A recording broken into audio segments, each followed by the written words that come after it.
পুখরিয়া কবরস্থান ও কবরস্থান জামে মসজিদের উদ্যোগে আয়োজিত 50তম বার্ষিক ওয়াজ মাহফিলে সম্মানিত প্রধান অতিথি, উদ্বোধক, বিশেষ অতিথিবৃন্দ, উপস্থিত সরতাজ দেগার উলামায়ে কেরাম, মঞ্চে বসা এলাকার সম্মানিত নেতৃবৃন্দ,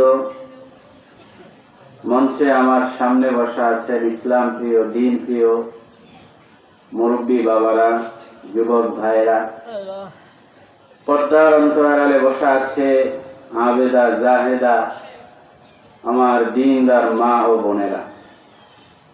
সর্বপ্রথম আমরা কালিমাতুশ শুকর আদায় করছি সেই মহান রব্বে কাবার দরবারে, যিনি দুনিয়ার যাবতীয় ফিতনা ফাসাদ থেকে, দুনিয়ার যাবতীয় হাজত থেকে ফারেক করে নবীজি সাল্লাল্লাহু আলাইহি ওয়াসাল্লামের হাদিসের ভাষ্য অনুযায়ী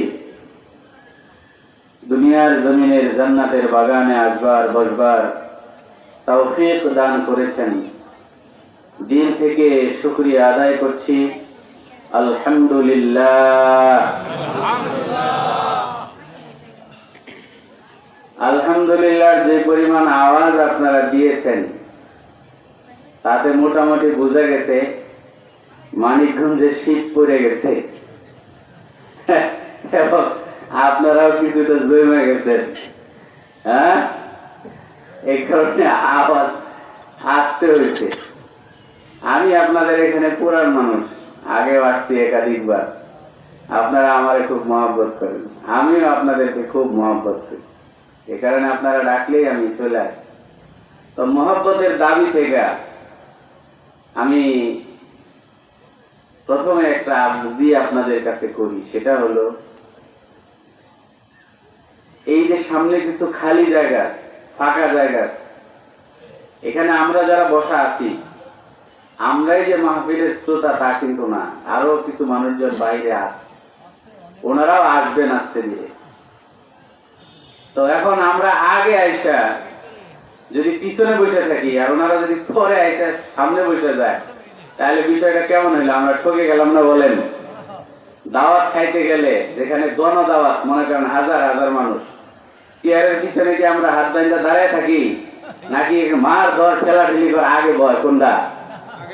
হ্যাঁ, আগে বসি না? তাহলে দুনিয়ার খাবারের চাইতে জান্নাতের খাবারের দাম কম না বেশি?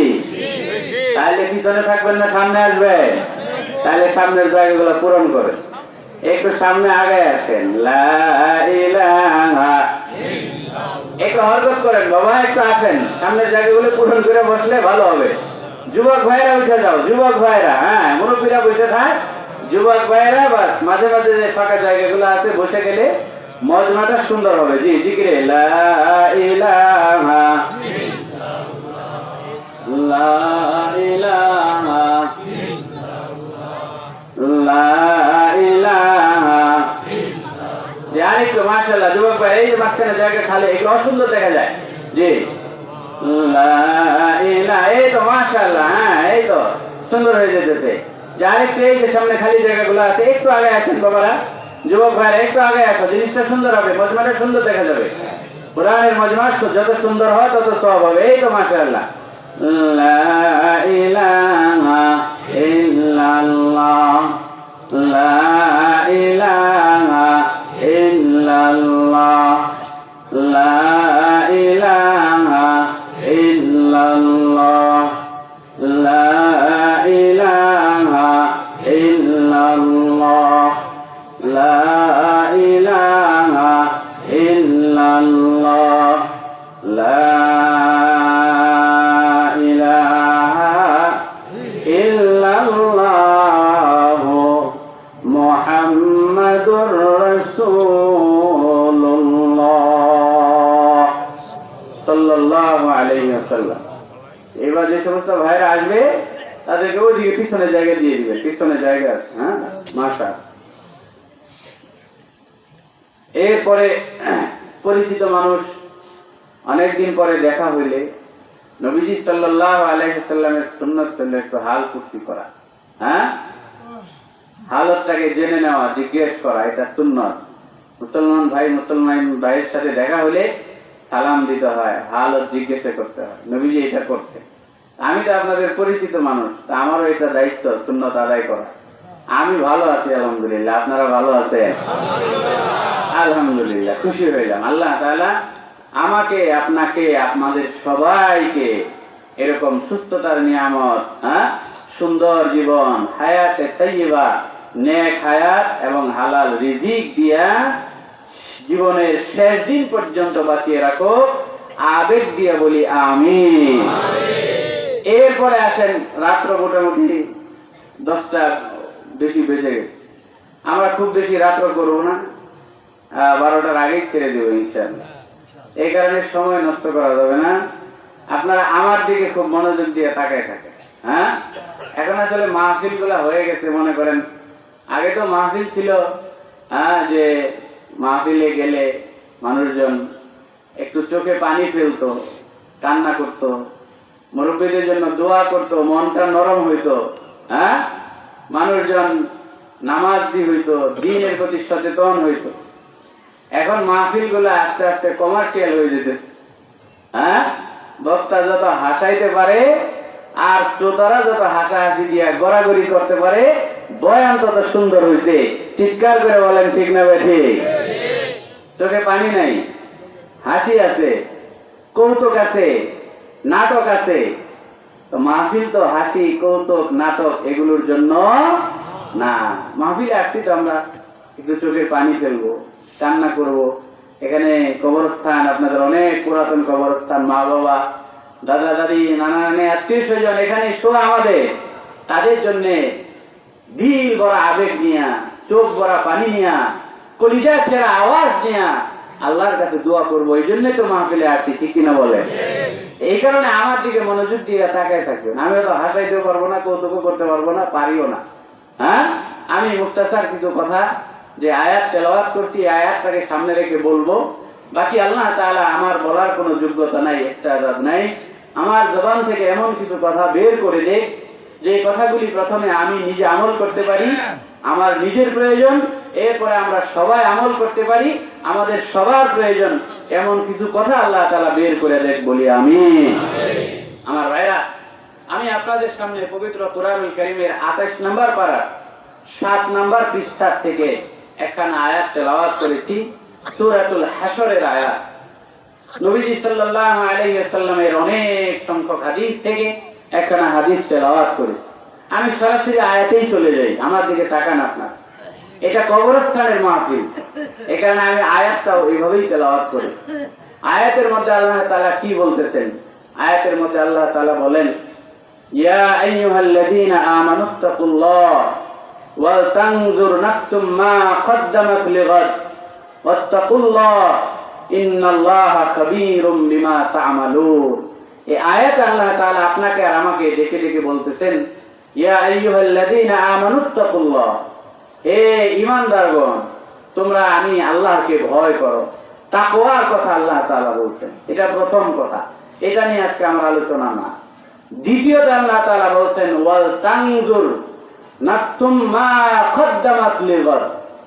ওয়াল তানজুর, তোমরা চিন্তা করো, ফিকির করো, হিসাব করো, মা কদ্দামাত, কি তোমরা প্রস্তুত করেছো, কি তোমরা তৈয়ার করেছো, কি তোমরা রেডি করেছো, লিগাদ, আগামী কালকের জন্য।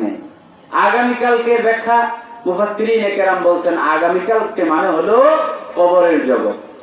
অর্থাৎ মারা তো যেতেই হবে, এটা চিরন্তন সত্য কথা, ঠিক কিনা বলেন? তো মারা যেহেতু যেতেই হবে, আল্লাহ এটা বলছেন যে এটা চিন্তা করো যে কবরের জন্য তুমি কি সামান তৈরি করো, কি আছে তোমার, কি নিয়ে আসবে তুমি। এই যে আজকে আমি এখানে আমরা আসছি, দেখেন শীতের দিন, শীত লাগতেছে। আমি একটা কি বলে গেঞ্জি পরছি, জুব্বা পরছি, তার উপরে কোটি গায়ে দিছি, আবার একটা এক্সট্রা রুমাল রাখছি, চাদর রাখছি। এগুলো আমার শীতের থেকে আমি বাঁচার জন্য করছি। আপনারাও করে আসতেন।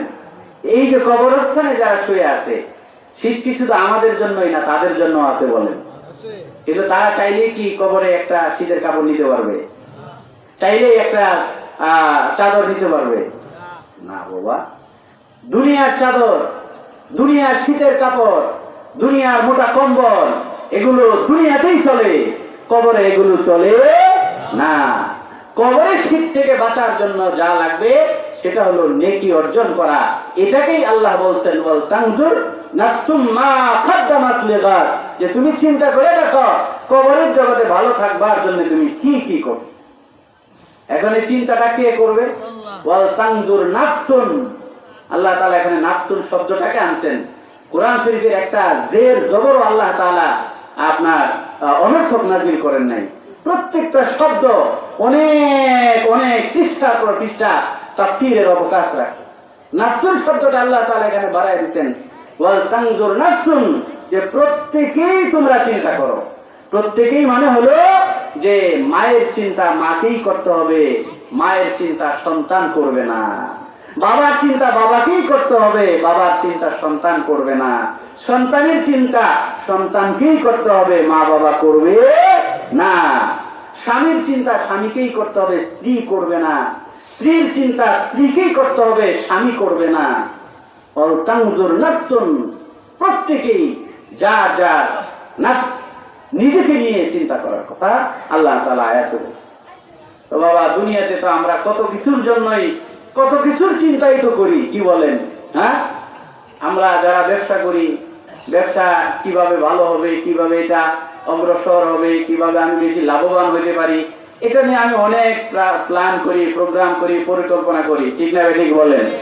এই যে এখন সামনে নির্বাচন আছে, যেনারা নির্বাচন করবেন, রাজনীতিবিদ যারা, ওনারা প্ল্যান পরিকল্পনা সাজাইতেছেন, কি করে কোন এলাকায় যাব, কি করে ভোট কাস্টিং বেশি হবে, কি করে আমরা জয়লাভ করতে পারবো, এগুলোর প্ল্যান পরিকল্পনা সাজাচ্ছে।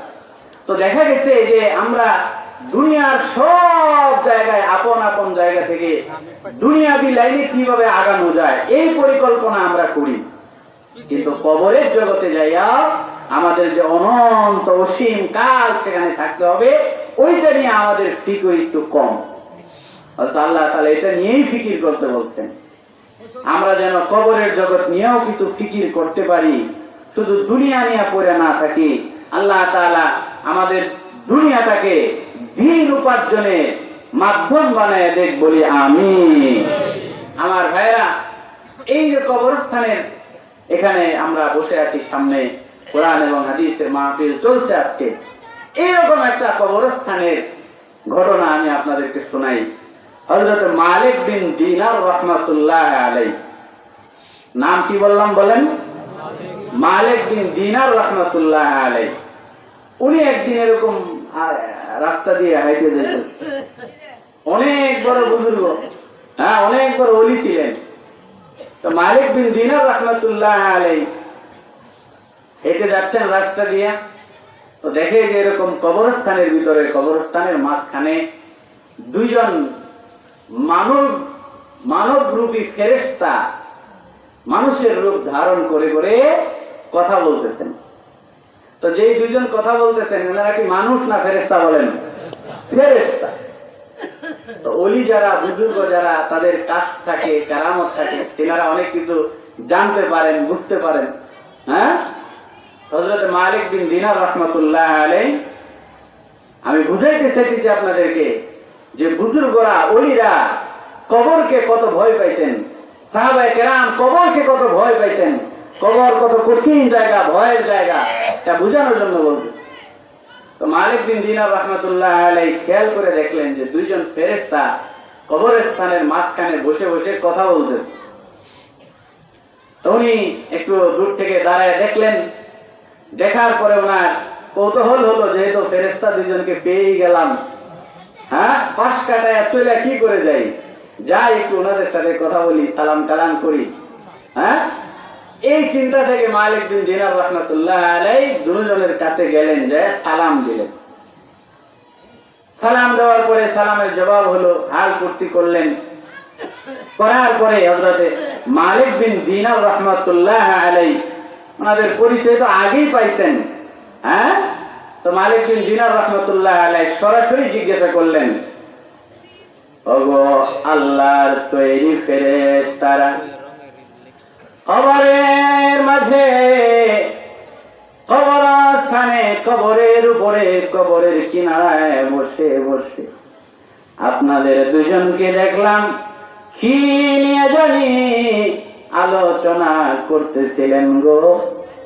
আমি মালিক বিন দিনার, আমার মন বলে, আমার মন জানতে চায় গো, আপনারা কবরস্থানে বসে কি নিয়ে দুইজনে কথা বলতেছিলেন। ফেরেশতা দুইজনে ডাক দিয়ে বলে, ও মালিক বিন দিনার, আমরা কবরের উপরে বসিয়া বসিয়া আলোচনা করতেছিলাম এই মহল্লার ভিতরে, এই এলাকার ভিতরে যত মানুষ বসবাস করে রে, এদের ভিতরে যারা মারা গেছে তারা তো গেল, যারা এখনো মারা যায় নাই মারা যাবে, এদের মধ্যে থেকে কোন মানুষগুলি জান্নাতে যাবে আর কোন মানুষগুলি জাহান্নামে যাবে, এই জান্নাতীদের নামের লিস্ট এবং জাহান্নামীদের নামের লিস্ট আল্লাহ তাআলা আমাদেরকে দিয়ে দিতে। আমরা এই দুইটা লিস্ট দুইজনে বসে বসে মিলাইতেছিলাম। জোরে আওয়াজ দিয়া বলেন সুবহানাল্লাহ। বলে যে দুইটা লিস্ট আমাদের কাছে